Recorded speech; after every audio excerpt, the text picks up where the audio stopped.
नित्य स्वामी दर्शन 17 ऑक्टोबर. श्री गणेशाय नमः. श्री गुरुदेव दत्त.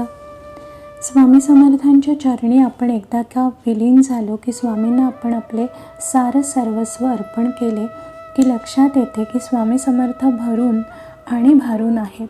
स्वामींचे अस्तित्व नाही अशी या विश्वात एकही जागा नाही. स्वामी ब्रह्मांड व्यापून आहेत याची सुंदर प्रचिती आपल्याला येते आणि तेव्हा एक गोष्ट त्वरित लक्षात येते की स्वामी समर्थ आपल्या हृदयातच आहेत. हे आपले अंतःकरण व्यापून आहेत. त्यांच्याच कृपेने आपण नित्य श्वास घेत आहोत.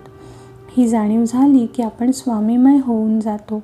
म्हणून माझ्या प्राणप्रिय स्वामी भक्तांनो, आपण प्रत्येक श्वास स्वामी नामाला अर्पण करावा. केवळ स्वामींच्याच नामात राहावे. अखंड नामस्मरण स्वामींच्या अस्तित्वाची सुखद चाहूल देते ह्याची आपणच प्रचिती घ्यावी. एक लक्षात घ्या की स्वामी समर्थांच्या साक्षीने आपण एकदा का जगायला सुरुवात केली की आपले आयुष्य शाश्वत प्रकाशाने भरून जाते. कारण एकच स्वामी सर्वत्र आहेत याची आपल्याला जाणीव झालेली असते. हे सारे केवळ अखंड नामस्मरणानेच घडते.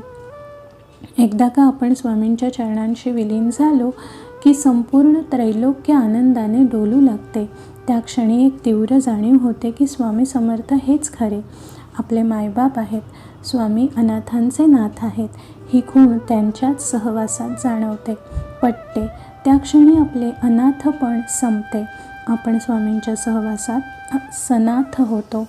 स्वामींनी आपला हात हातात घेतला आहे याची जाणीव आपल्याला काय कमी पडणार आहे. स्वामी समर्थ हे चैतन्याचा गाभा आहेत.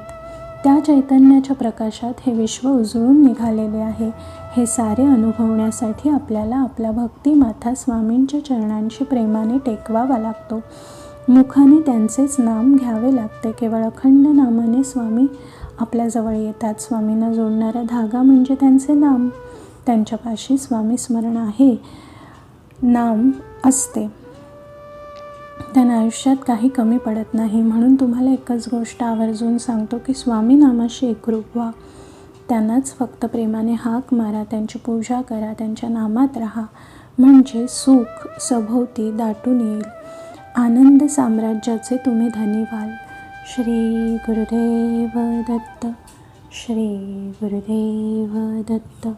श्री गुरुदेव दत्त.